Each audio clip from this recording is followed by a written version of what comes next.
The Scarlet Pimpernel by Baroness Orczy, book review. So this is one of those books that I've been meaning to read forever. And then when I saw a copy of it on the library shelf, I thought, perfect. And I grabbed it.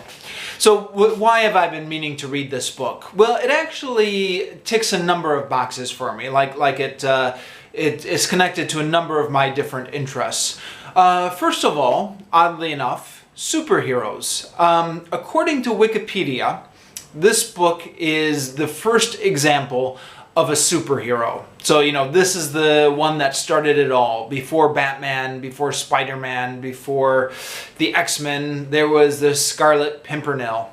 Now, he didn't have any, superpowers or anything like that, but I think he's classified as the first antecedent to superheroes because he was the first guy who went to fight evil wearing a disguise. So he was kind of like the antecedent to Zorro, and then Zorro and the Lone Ranger, and those guys were the antecedent to the modern superhero with, putting on the masks and going out at night and fighting bad guys and stuff like that.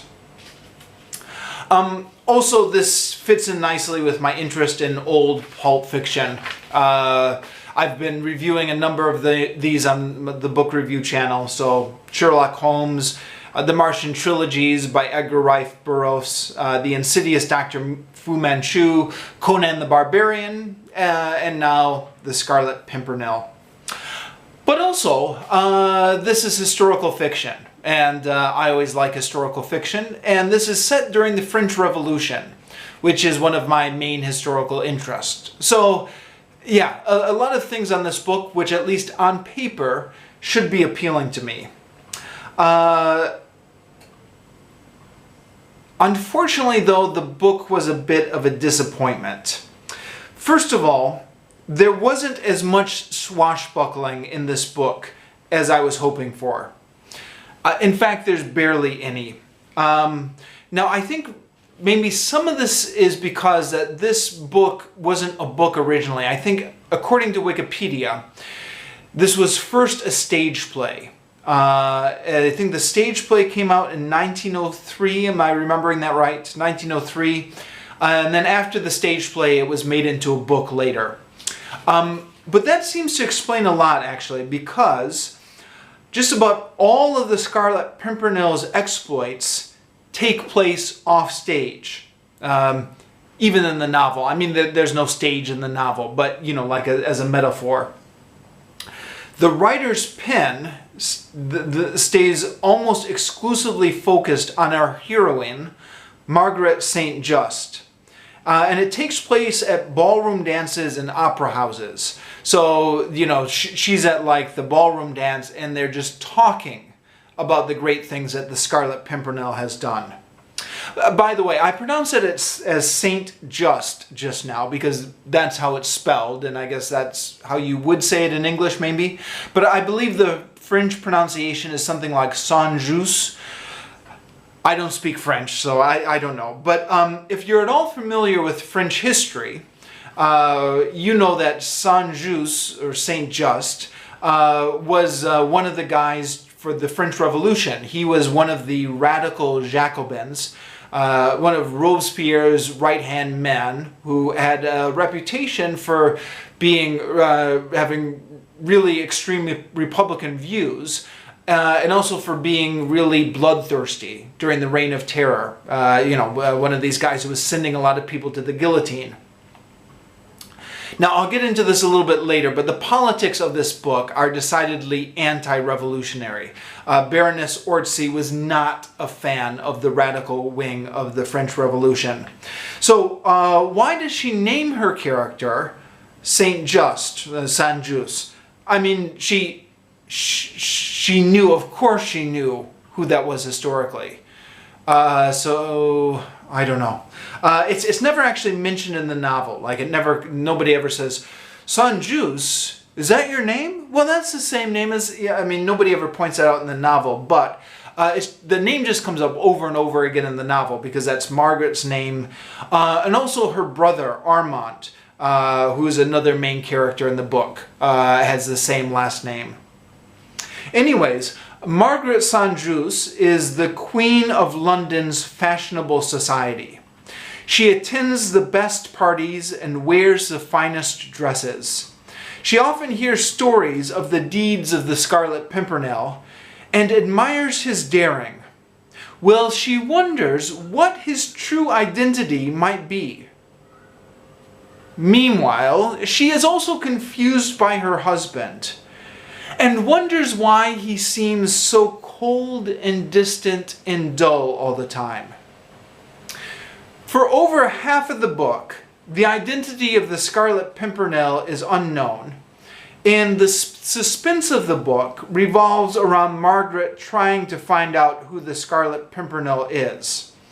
Or at least that's supposed to be the suspense of the book. Now, my edition, when I picked this up, the edition in the library, straight up told you on the back jacket who the Scarlet Pimpernel is. Like, as soon as you look at the back of the book, it says, blah, blah, blah, blah, blah, the Scarlet Pimpernel.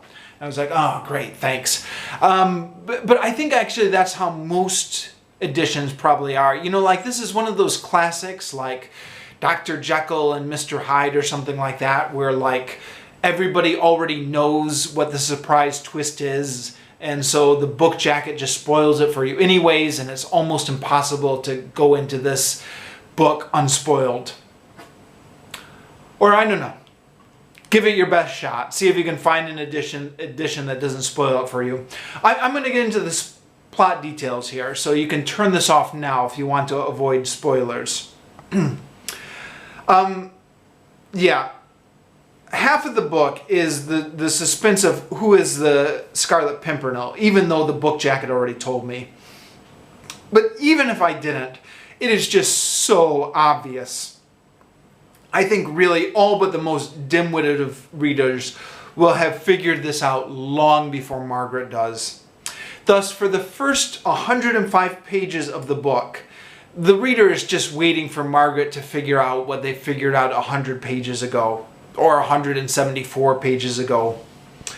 The second half of the book takes place in France, where Margaret journeys to France to try to warn the Scarlet Pimpernel of the French police who know his identity. Margaret is captured by the French soldiers as they are hunting the Scarlet Pimpernel. The soldiers are led by a mysterious Jewish man who claims to know the Scarlet Pimpernel's hideout. Now, the Scarlet Pimpernel, who, by the way, it's already been established earlier in the book that he's a master of disguises and he can disguise himself as anything, he's nowhere to be seen that whole time where, well, this mysterious Jewish guy is leading the French soldiers around to try and find the Scarlet Pimpernel's hideout. Once again, I think the reader is going to figure out what's going on here long before Margaret does. Margaret St. She's not one of the brightest characters in the history of literature. And once again, it becomes a bit tiresome having to wait for several chapters until Margaret finally realizes what the reader knew all along. Although, to be perfectly fair, I think The Scarlet Pimpernel is meant to be a children's book. So me kind of picking this up with my adult sensibilities, I don't know. Maybe I'm not the target audience for this. Maybe if I would have been 10 years old, I would have been easier to fool.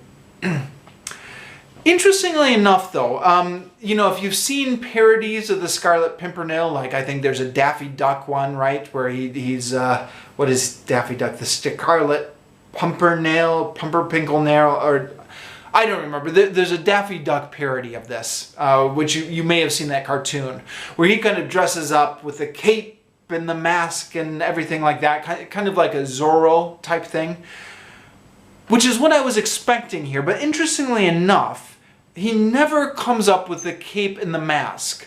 Now, there are a whole lot of sequels to this book, which I've not read yet. So I don't know if the sequel he comes in with the cape and the mask, or maybe that's just a Hollywood thing, because you know, there were a lot of movies made about the Scarlet Pimpernel back in the day. Nothing recently. But yeah, in terms of like swashbuckling and adventure, I found it a disappointment. Now, on to the politics of this book. Baroness Orczy really does not like the radical stage of the French Revolution. And, like, to a certain extent, fair enough. Like, no reasonable person would argue that the Reign of Terror was a good thing. Some authors have argued that it's, in comparison to other atrocities, it gets a greater prominence. Like Mark Twain in the Connecticut Yankee in King Arthur's Court argued this. Guy Indore in The Werewolf of Paris argued this. Both of them argued that, much more people were killed by the French government putting down revolutions, like putting down the Revolution of 1848 or putting down the Paris Commune. So they say that by comparison, the amount of people who died in the French guillotine under the hands of the revolutionary government is not all that big when you compare it to other massacres in history. But what am I doing comparing massacres, right? The fact is that it happened, that a lot of people died, and that it was bad.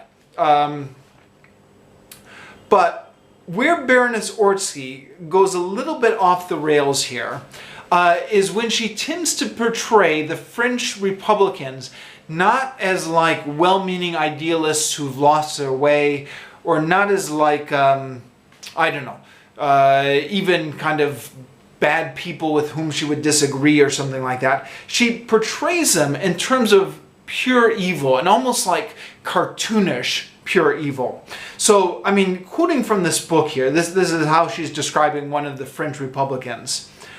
"I had forgotten," repeated Chauvelin with a weird chuckle as he rubbed his bony, talon-like hands one against the other with a gesture of fiendish satisfaction. He laughed, as Dante has told us that the devils laugh at the sight of the torture of the damned. That fiend there was too much of a devil to allow a brave man to die the quick, sudden death of a soldier at the post of duty. Yeah, so, I mean, I think whenever you're comparing people to demons or devils, that's getting a little bit iffy. And, well, I guess here's where the genre gets a little bit difficult, because this is pulp fiction, isn't it? I mean, this is the antecedent to superheroes, and what is a superhero if not someone who fights villains who are purely cartoonishly evil? So in the context of like a superhero story, yeah, fair enough. But in the context of historical fiction, you're like, well, wait. I mean, sure, this was a bad period in French history, but like, these were human beings, right? You want to kind of figure out what was it that kind of made them get to this point where things got so extreme, but you don't want to like say that they were devils and demons and fiendish and stuff like that. I mean, it reminds me a little bit of the way Soviet spies, or not spies, but the Soviets used to be portrayed during the Cold War.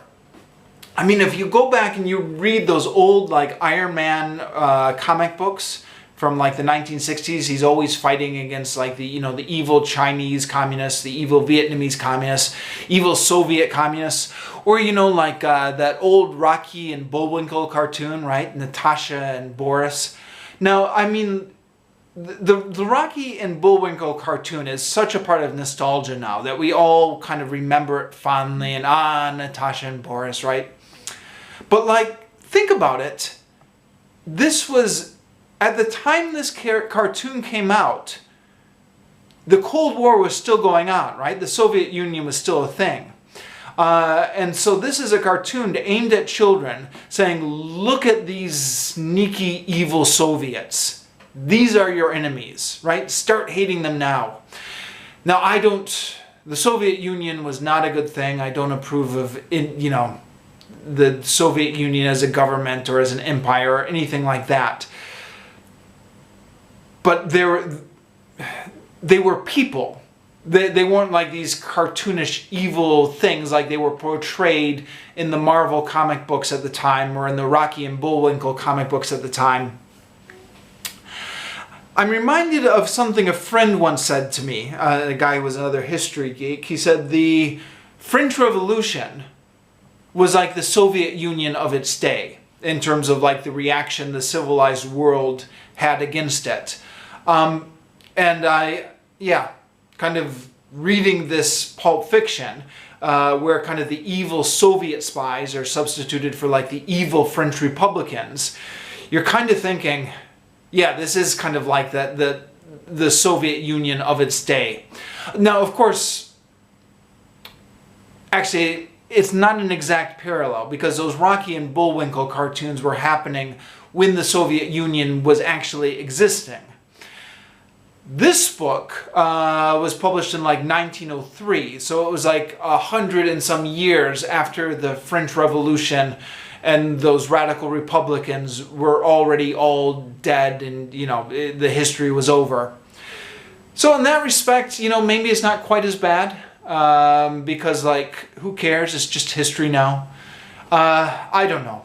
I mean, and the other thing that's maybe important to note is that the main characters in this book, Margaret Saint-Just and her brother, are French, and they're portrayed as Republican French, like moderate Republicans, not Jacobins.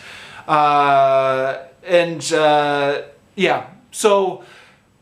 I guess that's another one where you can't really accuse Baroness Orczy of being anti-French, and you can't really accuse her of being anti-Republican.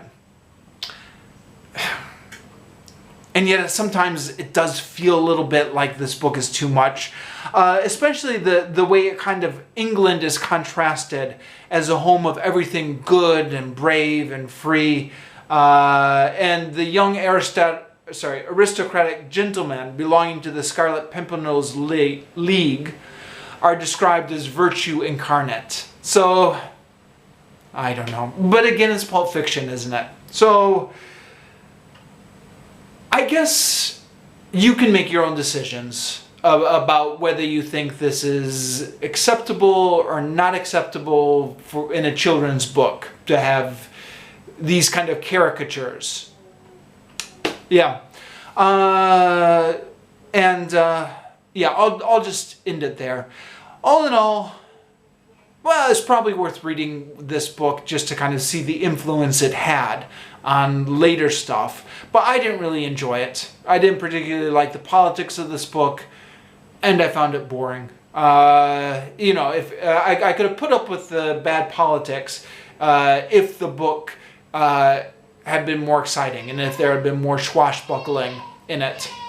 Actually, sorry, I shouldn't say bad politics of the book. Exaggerated caricatures are what I'm objecting to. Because certainly, if the Scarlet Pimpernel had been real, then it would have been a great thing if we would have saved all those people from the guillotine. Okay, I'm talking in circles. I'm just going to stop here.